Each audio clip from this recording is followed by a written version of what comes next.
Llevamos más o menos casi 2 años donde un tema ha sido particularmente importante en varios países. Y el tema es que la gente se cabrió por diversas razones. Todas de ellas implican situaciones económicas, desigualdades brutales, situaciones que la gente percibe como que no pueden canalizarse a través de la institucionalidad porque no ha funcionado y por lo tanto salen ellas a la calle. Pasó con Hong Kong hace casi 2 años, pasó con los chalecos amarillos en Francia a raíz de un suerte de impuesto que se trató de colocar. Pasó en Chile con el estallido social, que hasta el día de hoy está pero muy presente y además tiene nuevos instrumentos como la Convención Constitucional conseguida justamente por aquello.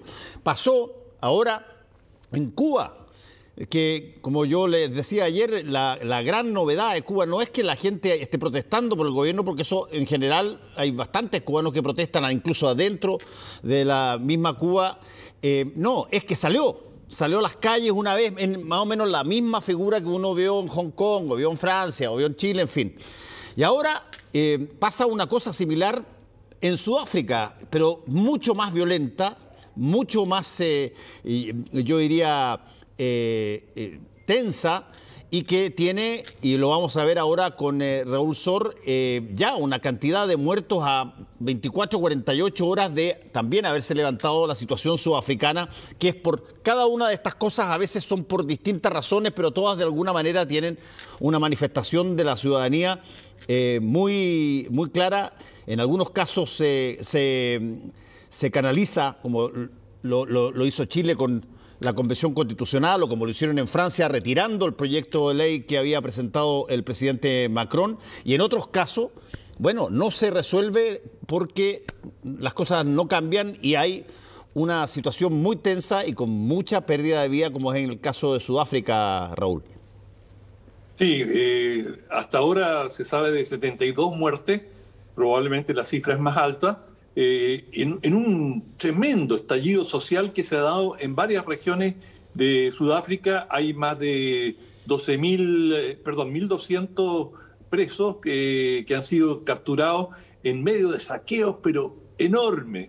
Es decir, lo que pasó en Chile no es nada comparado con lo que se ha visto en Sudáfrica, donde supermercados, comercio, es decir, columnas enormes de personas sacando línea blanca, por cierto, comida, ropa, en cuanto ha sido una situación realmente muy explosiva, a tal punto que el gobierno ha sacado al ejército a patrullar y a reforzar a la policía.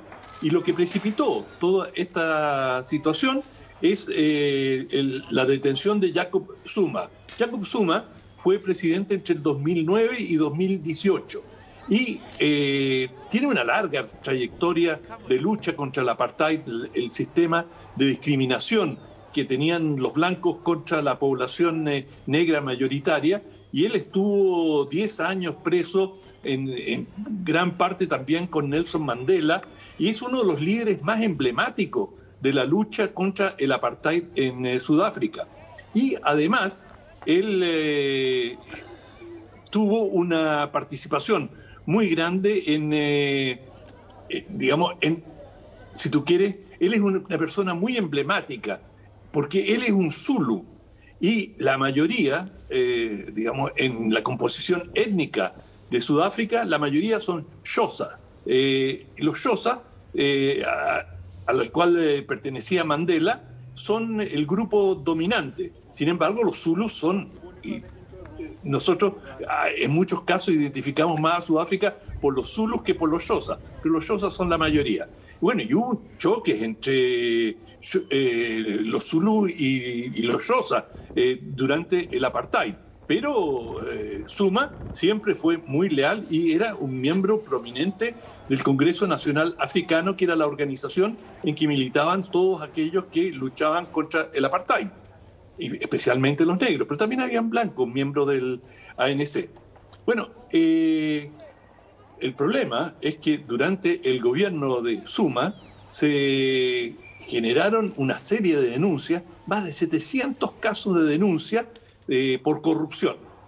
algunos casos es corrupción claramente, y en otros casos es chivalismo, es decir, no es el mérito lo que cuenta, sino que si tú eres miembro de una tribu o de un grupo étnico, tienes ventaja sobre los otros. Pero, de todas maneras, hay casos bastante acreditados de corrupción bajo el gobierno de Suma, y se calcula, según algunas estimaciones, que los dineros mal habidos llegarían a los 4.000 millones de dólares. 4.000 millones de dólares en un país que está sumido en una crisis fenomenal, que tiene cerca de 42% de desempleo entre los jóvenes y cerca de 30%, un poquito más del 30% en toda la población. Bueno, en esas circunstancias, la apropiación de bienes públicos por parte de un grupo y de un líder es algo que, por supuesto, ha generado una gran controversia en Sudáfrica, y aquí lo que estaba en juego no solo era poner coto a esta situación de corrupción. Debo decirte que en Sudáfrica hay un nivel de corrupción increíble. Yo he estado un par de veces en Sudáfrica e incluso, es decir, no es un problema racial, ¿eh? La corrupción es enorme entre blancos y entre negros, y es bastante transversal.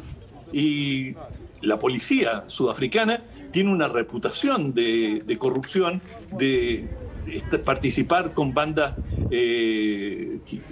criminales, o hacer la vista gorda y recibir pagos, en fin. Hay una situación muy complicada. Por ejemplo, en Johannesburgo había un hotel que era el edificio más alto de África, realmente emblemático, y bueno, allí lo tuvieron que cerrar. Lo tuvieron que cerrar porque la situación era tan peligrosa, las personas que se alojaban allí tenían que salir casi con escolta policial. Y esto hace algunos años. De manera que Sudáfrica tiene una situación muy precaria, tiene todas las heridas, todas las llagas de la discriminación, en que, por cierto, la población negra todavía, una masa enorme de ella, no ha podido acceder a mejores condiciones de vida. Y esto, como en todo el mundo, viejo, en medio de la pandemia, que si bien Sudáfrica, que tiene 78 millones de habitantes, no tiene niveles tan altos de COVID, por supuesto que ha afectado seriamente la actividad económica. Sí, es bien impresionante. Yo también viajé a Sudáfrica, yo viajé en la época del apartheid, el año 89, y yo, para serte franco, creí que había visto casi todo en materia de llámalo tú, podredumbre humana, llamámoslo así, hasta que fui a Sudáfrica, un país maravillosamente lindo. El país es precioso, pero estaba regido en esa época por el apartheid, que significaba un montón de cosas en ese momento. Por ejemplo, significaba que en Johannesburg, donde estábamos, a las 7, 8 de la tarde había toque de queda. Pero el toque de queda era exclusivamente para negros. Los negros no podían estar en la ciudad y tenían que irse a Soweto, digamos, que quedaba un poco más allá, o a sus barrios donde estaban ellos con su gente. No podían transitar por la ciudad.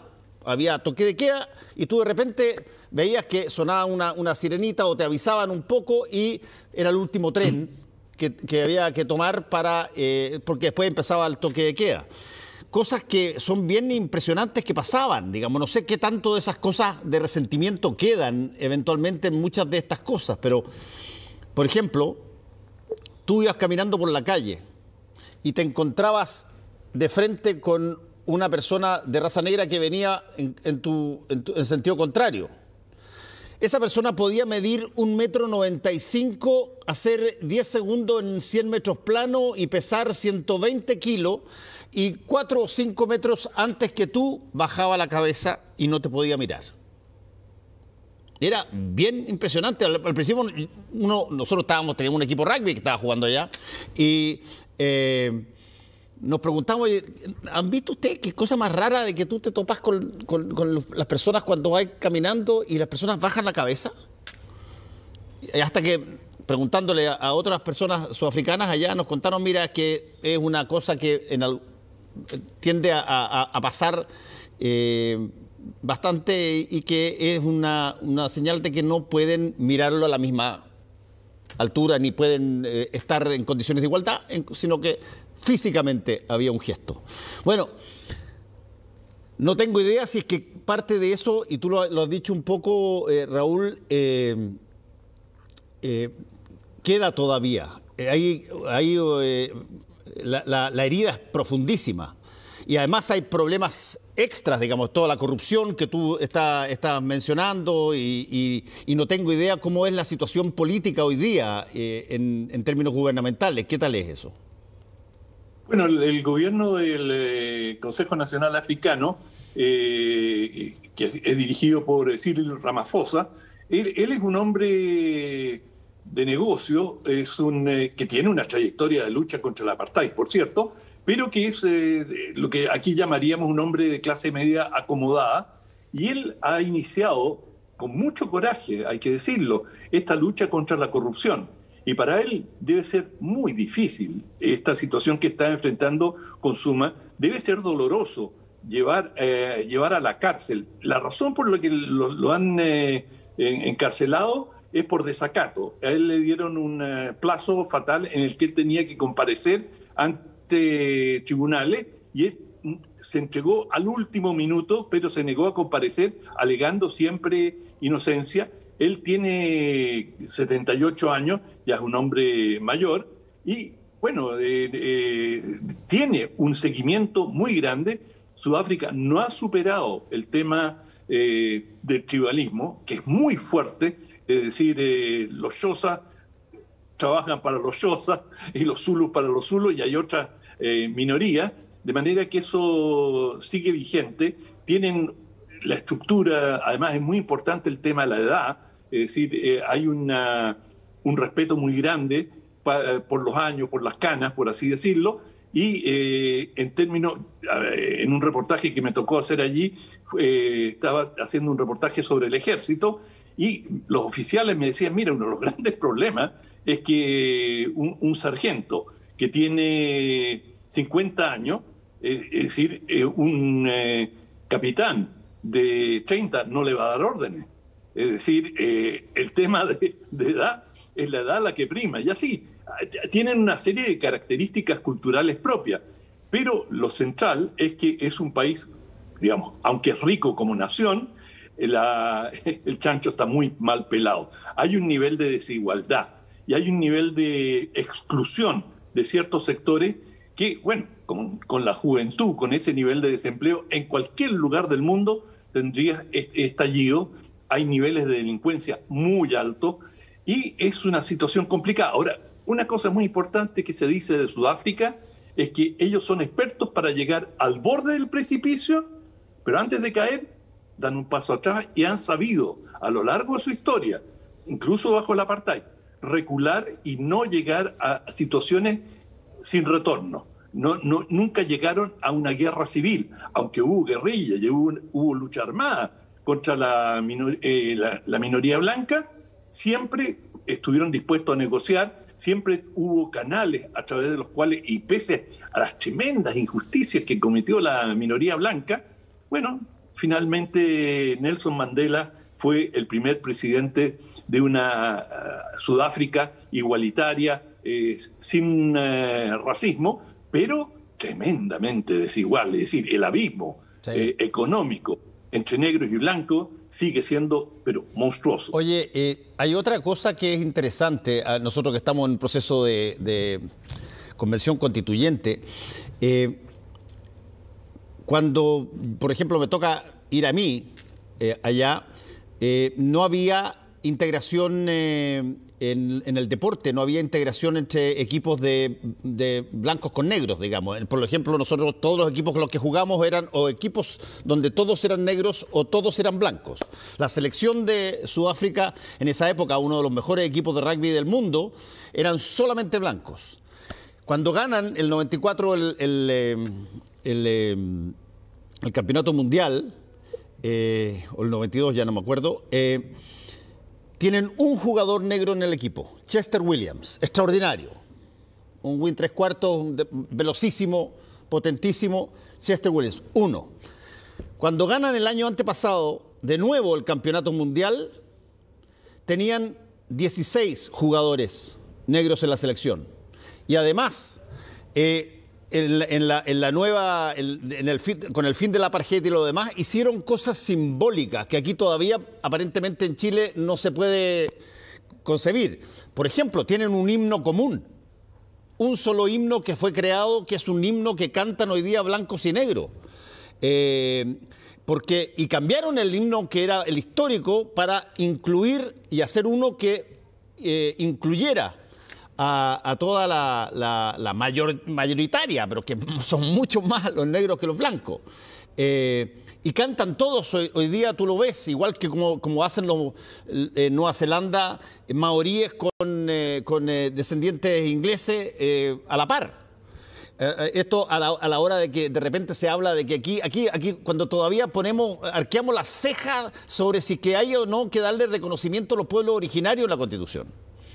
Y por eso es una situación, lo que no elimina los problemas como lo estamos viendo, pero sí integra mucho más fácilmente, simbólicamente a las personas y culturalmente. No, en ese sentido tú tienes toda la razón. Han dado pasos gigantes. Y también el himno nacional, y cambiaron la bandera. Y una bandera que incorporaba los colores de la lucha del Congreso Nacional Africano. Es decir, no, han dado pasos enormes y si bien tú no puedes impedir que las personas se reserven que ciertos sectores blancos quieren vivir, no quieren convivir. Antes habían playas en que los negros no podían entrar. Con letreros, había letreros. Yo tengo fotos de letreros que dicen whites only. Claro, y como tú bien señalabas, a partir de una cierta hora, los negros tenían que viajar y circular por las calles con un permiso que señalaba a qué lugar iban, no podían circular por la ciudad. Y podían ir si venían de Soweto, al lugar de empleo y no podían irse a pasear al centro, es decir, de Johannesburgo o de la ciudad donde estuvieran. Por lo tanto, hay una situación que ha mejorado brutalmente. Sí, incluso ahora hay matrimonios mixtos, no son muchos, pero los hay. La población negra es parte central de las Fuerzas Armadas sudafricanas, y claro, el que tiene, allí está un elemento de poder, como en todas las sociedades, muy importante, y es una señal significativa que hay generales negros que están incorporados, de manera que sí, han dado pasos enormes, pero vienen de una situación de rechazo en cuanto a discriminación, que tienen un camino enorme por recorrer, y como se ve incluso en Estados Unidos hoy día, en Sudáfrica no hubo esclavismo, pero en países donde ha habido discriminación muy brutal, eso toma generaciones para superarse. Y Estados Unidos, que ya lleva siglos desde que superó el esclavismo, todavía hay un tema de discriminación. Black Lives Matter. Sí, exactamente. Yo no lo digo esto para usarlo como excusa por lo que está pasando, ¿no? Lo que está pasando es una cosa grave que tiene probablemente el origen ahora actual en estas materias que tú estás diciendo. Hay un problema de corrupción, hay un problema también de necesidades, pero hay un arrastre que es interesante ver que cosas que uno deja pendientes de pronto le pasan la cuenta. Y lo segundo, ha habido una intención de integración en términos simbólicos muy importante y en términos reales también, en cosas bastante consideradas en todas partes como tremendamente, si tú quieres, propias de los segmentos. La bandera, como tú dijiste, el canto, el himno nacional, la integración en las escuelas, en fin, un montón de otras cosas que parecían imposibles el año 89. Los negros pueden ingresar, es decir, se acabaron con todas estas vedas, con todas estas prohibiciones. No, la transformación es de la noche al día, pero todavía el déficit, la pobreza y la marginalidad una parte importante de la población negra todavía sigue gravitando. Bueno, estaremos atentos entonces también. Gracias, Raúl, que te vaya muy bien.